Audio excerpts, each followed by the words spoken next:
Sebagai seorang mahasiswa, tugas itu adalah kewajiban kita. Bila mana kita tidak melakukan sebuah tugas, berarti kita tidak melakukan kewajiban kita. Nah, sekarang ini saya akan melakukan tugas saya, yaitu berjudul prosedur pengujian pengendalian. Namun sebelum itu saya akan memperkenalkan diri saya. Saya atas nama Muhammad Hirsan dengan NIM A0C02310 dari kelas D.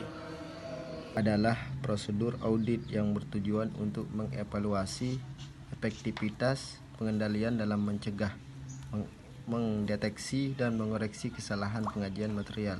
Pengujian ini dilakukan untuk menilai efektivitas kebijakan atau prosedur pengendalian. Auditor perlu melakukan pengujian pengendalian ketika penilaian risiko auditor mencakup ekspektasi efektivitas operasional dan pengendalian. Prosedur substansif saja tidak memberikan bukti audit yang cukup dan tepat. Pengujian pengendalian, yaitu yang pertama ada 1. Dalam melakukan pengujian pengendalian bertujuan untuk menentukan tingkat risiko pengendalian yang ada dalam perusahaan. Yang kedua, pengujian pengendalian juga bertujuan untuk mendukung perencanaan audit yang efektif dan efisien. Yang ketiga, selain itu, pengujian pengendalian bertujuan untuk memberikan rekomendasi perbaikan yang berkontribusi bagi perusahaan. Nah, yang keempat adalah dalam konteks yang lebih luas, pengujian pengendalian ini bertujuan untuk mencegah dan mendeteksi kecurangan serta meningkatkan tata kelola perusahaan.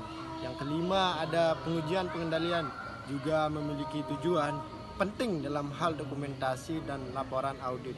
Yang keenam, pencapaian tujuan-tujuan pengujian pengendalian ini memberikan manfaat bagi berbagai pihak.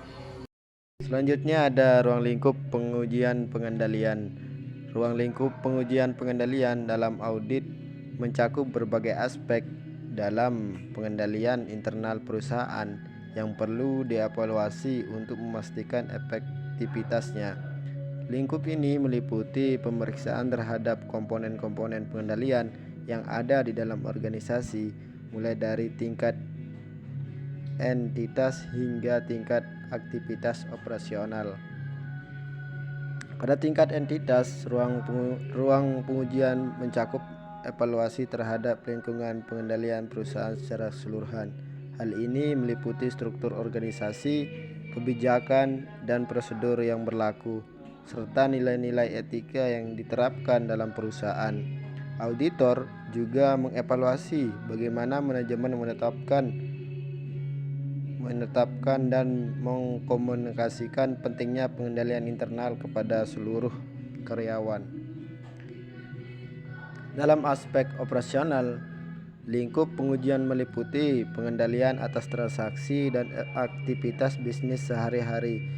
Ini mencakup pemeriksaan terhadap prosedur otorisasi, pemisahan tugas, dokumentasi, dan verifikasi independen yang diterapkan dalam berbagai siklus transaksi.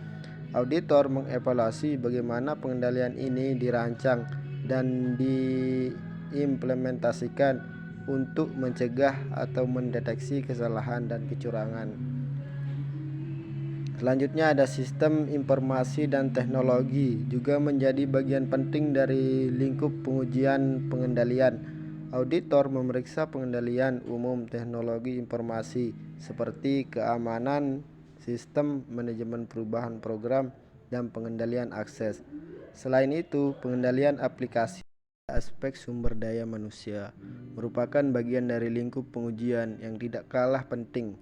Auditor mengevaluasi kebijakan dan prosedur terkait rekrutmen, pelatihan, evaluasi kinerja, dan pengembangan kompetensi karyawan. Hal ini penting untuk memastikan bahwa personal yang menjalankan pengendalian memiliki pemahaman dan kemampuan yang memadai.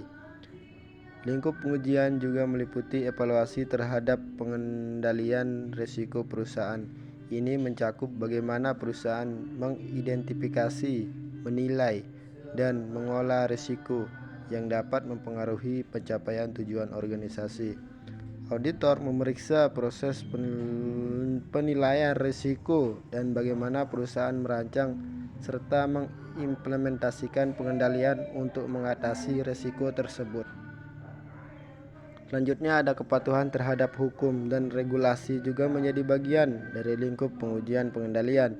Auditor memeriksa bagaimana perusahaan memastikan kepatuhan terhadap berbagai peraturan yang berlaku termasuk regulasi industri, perpajakan, dan ketentuan lainnya yang relevan dan dengan operasional perusahaan. Lingkup pengujian pengendalian yang dilakukan mencakup area yang luas dan menyeluruh, dimulai dari evaluasi pada tingkat entitas hingga aspek operasional sehari-hari. Hal ini meliputi pemeriksaan terhadap sistem informasi, proses pemantauan, pengelolaan, sumber daya manusia, serta kepatuhan terhadap berbagai regulasi yang berlaku.